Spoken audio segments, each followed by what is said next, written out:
There's not one piece of territory or one thing of a monetary nature that we want out of this war. We want peace and prosperity for the world as a whole. Truman seeks to carry on Roosevelt's policy of cooperation with the Soviet Union, but he does not trust Soviet intentions in Europe. Stalin sees Central and Eastern Europe as a buffer zone essential to Russian security. He insists on establishing pro-Soviet governments there. The United States and Britain demand that the governments be chosen by free elections, as stated in the Yalta Agreement. But they soon discover they have little influence over events in areas under Soviet control. By the following year, East-West tension has spread to the eastern Mediterranean. There already have been crises in Iran and Turkey. Now civil war breaks out in Greece between the pro-Western Greek government and communist guerrillas.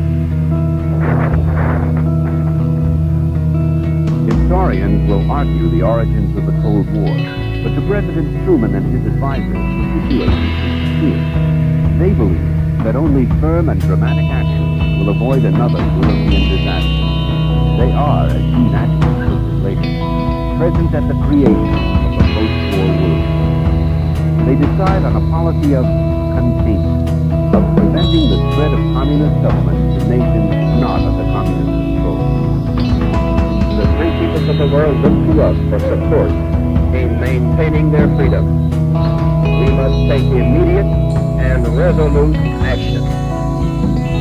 I therefore ask the Congress to provide authority for assistance to Greece and Turkey in the amount of $400 million for the period ending June 30th, 1948.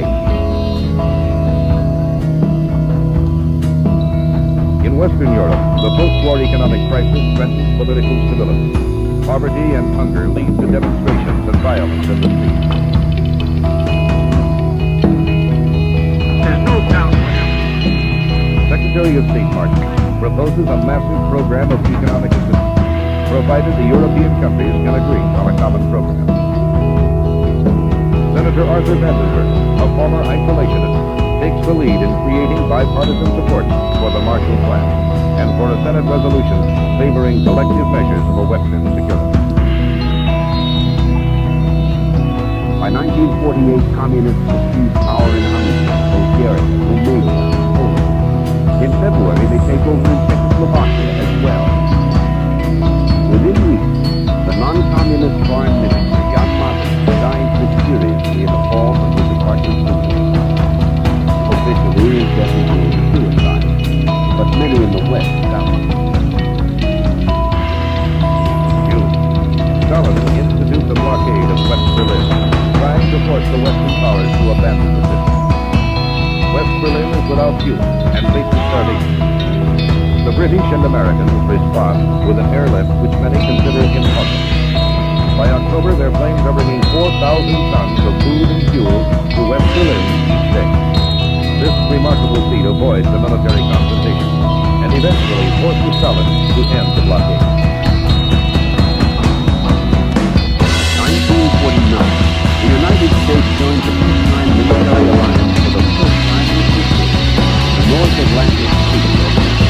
General Dwight Eisenhower returns to Europe and becomes supreme commander of the NATO force and begins the slow process of rebuilding the West military strength. In the years ahead, NATO is to prove a powerful deterrent for military aggression. And by 1952, the Marshall Plan also has accomplished what it set out to do. The industrial and agricultural capacity of Western Europe has not only been restored, but achieved pre-war levels. Only 60% of the $17 billion originally invested. But growing stability of Europe is matched by increased violence. And such a civil war followed in the wake of World War II. In 1949, Chinese Communist leader Mao Zedong launches an all-out assault to bring down Chiang Kai-shek's national government. American efforts to mediate the conflict were failed, and Chiang's defeated forces finally abandoned in England for the island of Taiwan. In Congress, the reaction is swift and active. Truman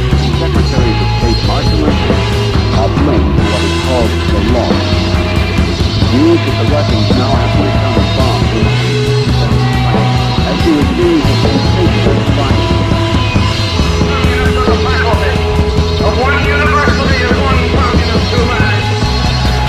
Senator Joseph McCarthy launches a campaign against alleged conflict with the U.S. government which lasted for 4 years.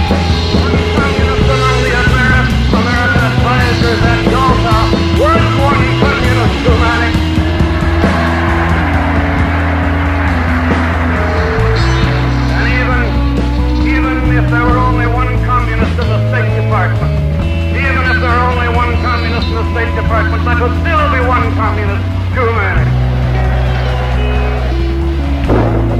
June 25th, 1950. North Korean forces cross the 38th parallel and invade South Korea.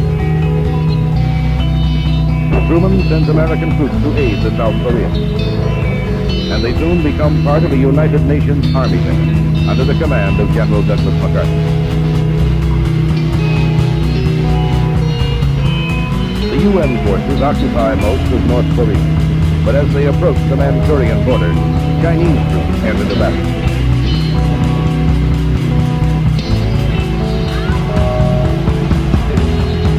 The war reaches a virtual stalemate near the original border, where fighting continues for 2 more years.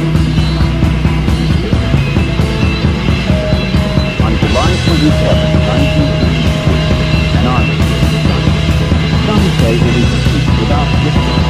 Others argue that the war has that communist aggression has been stopped. The armistice of Korea does not bring peace to Asia.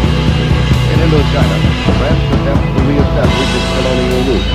The French are opposed by the Viet Minh, a communist-dominated region. The United States decides to support the French. Victory eludes the French army, and in 1954 they suffer a disastrous defeat at Dien Bien Phu. Within months, Secretary of State Dulles organizes the Southeast Asia Treaty Organization. It is one of a series of alliances and treaties negotiated by Dulles to make the doctrine of containment global. In the aftermath of the Marshall Plan, the United States now is conducting a new kind of foreign aid program. Aid not for destroyed industrial nations, but for developing countries with limited knowledge of modern technology. Many are just emerging from colonial status. American aid seeks to lay the foundations for industrial and agricultural growth. It is motivated both by the humanitarian ideals of the American people and Cold War rivals. Throughout the 1950s, the Cold War goes on. After Stalin's death, there is hope for a change. But it fades when Soviet forces suppress a revolution in Hungary. And the crisis in Suez brings great power rivalry to the Middle East. Russia's successful launching of the first Earth satellite starts a race for supremacy in outer space and increases fears of a nuclear attack. American policy continues to be based on containment, but also on keeping periodic crises from escalating into great power confrontation. Above all, it seeks to avoid a third World War. It is supported by a bipartisan majority in Congress and the American people. President Eisenhower's efforts to negotiate a reduction in East-West tensions finally lead to a visit by Soviet Premier Nikita Khrushchev to the United States, but ends when an American spy plane is shot down over the Soviet Union.